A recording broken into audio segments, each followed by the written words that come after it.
Today I'm going to talk a little bit more about the sales tax. Last week I talked about the structure of the sales tax. So today I'm going to talk about the process for the 1 cent sales tax ballot question. Okay, so the first thing is on February 7th, which is actually Tuesday, the city is going to have a survey out so that the public can provide input into our existing sales tax and also options for potential changes. Now, it's not to say that we're going to change the sales tax, but we want to get feedback so we understand what the community is thinking with respect to the sales tax and possible changes to it. So we'll take that information and then we're going to present it to the sales tax committee. So let's talk a little bit more about that. On February 20th, the City Commission will appoint the sales tax task force. This task force is assembled every 5 years to look at the sales tax and prepare a recommendation to the City Commission for a ballot question to be voted on by the public for the sales tax.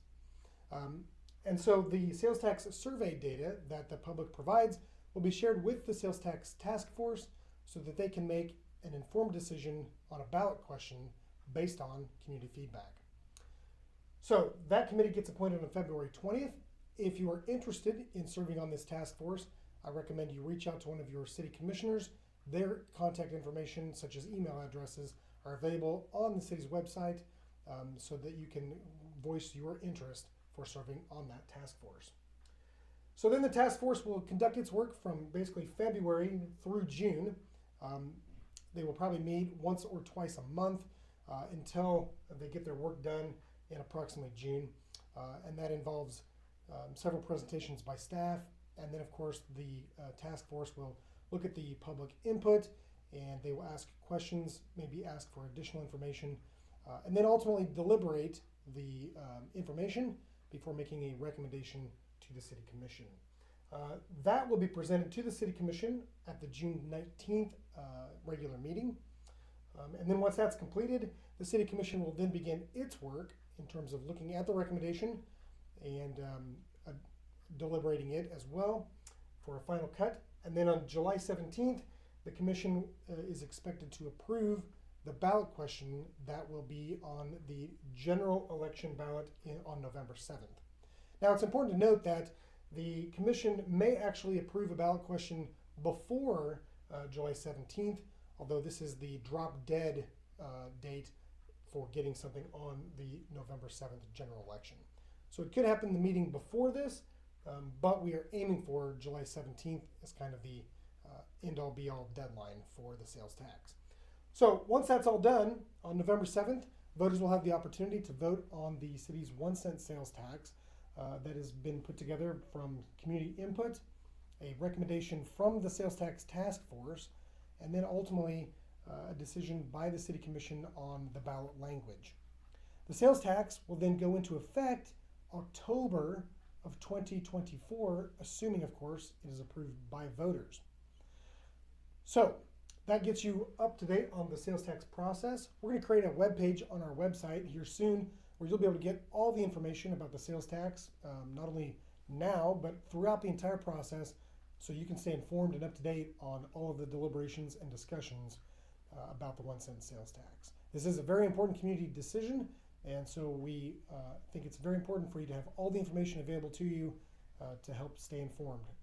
All right, I'm going to pivot and talk about a couple of things that are coming up on Monday's City Commission agenda. We've got a lot of things going on that the community would like to know about. The first of these is that the City Commission is going to consider authorizing $12,450 from the Economic Development Sales Tax Fund to pay for a housing study to be prepared by Wichita State University. This is important because the housing study will provide us with a lot of information on the current supply of housing as well as the demand for housing so that the city can utilize the information to develop strategies to facilitate housing development. Wichita State will provide the housing assessment, but to do so they will incorporate many opportunities for public input. So be on the lookout for that. We'll be talking about that more in the future once that's approved. But I wanted to kind of let you know that the Commission will be looking at allocating funds for that housing study. In addition, on Monday, they will also be looking at a facilities use agreement for McDonald Stadium for the El Dorado Walnuts.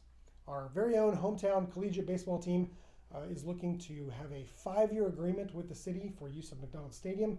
This is tremendous news and very exciting development, because that means they will be here for at least the next 5 years as the community begins to grow around them and embrace them as our new baseball team.